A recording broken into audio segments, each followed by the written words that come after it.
We're now officially in a new post-Cabot era after UFC 262 finally crowned a champion at 155 pounds. Charles Oliveira took on Michael Chandler in the main event, and the belt is now owned by Do Bronx after an insane back-and-forth contest. Oliveira survived a first-round knockdown to score a TKO in the second. Round 1. Chandler takes the center. Oliveira with a low kick that trips up Chandler, but he's up immediately. Nice exchange and Chandler cracks him with a left hook. Oliveira dives in on a takedown and gets stuck in a deep guillotine. Oliveira looks like big trouble but pops his head out and takes the back. Full back mount from Do Bronx. He looks for a choke but Chandler fights him off. They get back up and Chandler cracks him and puts Oliveira down. He's all over him. Oliveira survives though. The ref lets them go and Chandler bombs away, but they go to the bell. That's one of the best rounds I've ever seen. I am not doing this justice. Watch this. 10-9 Chandler. Round 2. Oliveira comes right out and hurts Chandler with punches. He's down. Oliveira is all over him and he's the new lightweight champion. He was dead to rights 90 seconds before this. That was one of the best fights I've ever seen. The UFC 262 co-main event just witnessed the company's 9th-ranked lightweight, Beneil Dariush, dominate the former interim champion, Tony Ferguson, for 3 full rounds in a dominant decision win. This fight was pretty much all Dariush all the time, as he bested Ferguson in all facets of the sport. This puts Beneil on a 7-fight winning streak, and in his post-fight interview, he asked for a title eliminator for his next outing. Dariush was focused on drilling his southpaw left cross right away. He was also attacking the legs of Ferguson, all while putting a ton of pressure on the former interim champ. Dariush hit a takedown and put Tony on his back, dropping hammers when he found space. Ferguson kept working to improve his position, but Beneil stayed a step ahead to stay on top for the rest of the round. Dariush shot in immediately in the second round but found himself fighting off a DR's attempt. Beneil remained calm and waited for his moment to escape. Into top position no less. Several ground strikes scored for Beneil before Ferguson swept him.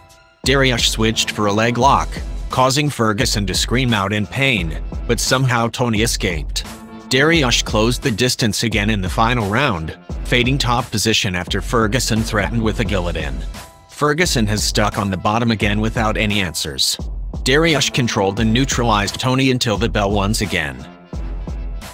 Tony Ferguson, man, we saw the love for him in the building tonight, man. Super fan favorite, but obviously, lost all 3 rounds. Have you talked to him, and where do you think he stands in his career? Because I think a lot of people are questioning kind of what does he have left? Yeah, I hear you, and he had a tough 3 rounds. He couldn't stop the takedown. He couldn't get up from underneath Beneil, and yeah, he had a tough night. So I don't know. We'll see what happens.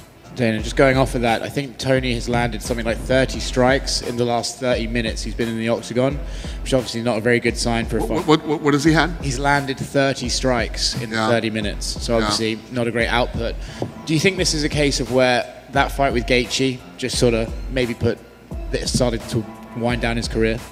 Yeah, it could be that. It could be just, time gets us all, so it's one of those things. I don't know which one or both, but yeah, unfortunately, it's definitely hit Tony. Yeah, I know you don't do this stuff on the night of the fight, but do you maybe start thinking like, well, look, he's looked so sort of uninspiring that maybe we should start looking at having that conversation with him, or do you let him make that decision still at this point?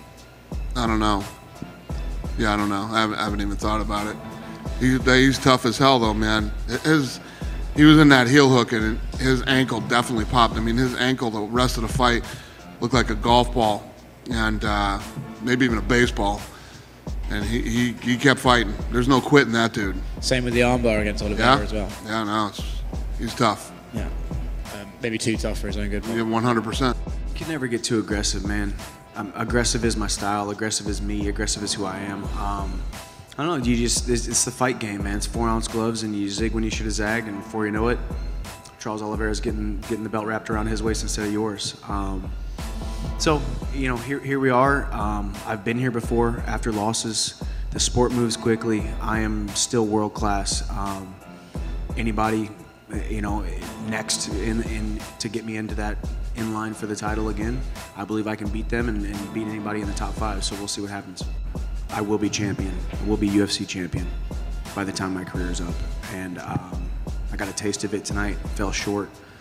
But as I said, every young man falls, but every young man gets back up. I'm sure you'd like to dominate every fight, but you got tested in this one. I wonder if you kind of like that, because there's then this narrative about your career that if you get pushed, maybe you won't respond well. Michael even pointed it out beforehand, but you were pushed and you responded well. Do you appreciate that?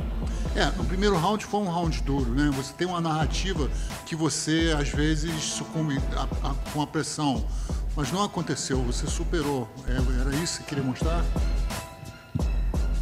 É engraçado, né? Vê só. As pessoas quando vêm aqui pra lutar, elas tentam entrar na minha cabeça de alguma forma, né? O Michael falou o tempo inteiro que quando as pessoas me batiam, eu recuava, eu não aguentava a pressão. Cara, ele viu isso aí há quantos anos atrás? Há quantos anos atrás? Passou. É uma nova era, é um novo Charles, é um novo momento. Eu venho provando e falando isso pra todo mundo, é um novo momento, é uma nova era. Não fica falando do passado, vamos falar hoje do presente. O presente são 9 vitórias seguidas. Ou eu nocauteio ou eu finalizo, eu não venho pra brincar, eu venho pra fazer acontecer. You know, people, when I come to fight them, they try to get in my head and say that, but they don't understand that that was the past. That was 8 fights ago. Now, I come here to win. You know, I don't come here to play. And so don't think like that. That's the past. This is now. Eu falei, eu tô bem mentalmente, fisicamente e espiritualmente. Eu mostrei isso pra vocês lá em cima. I said, I'm well physically, mentally, and spiritually, and I showed that up there.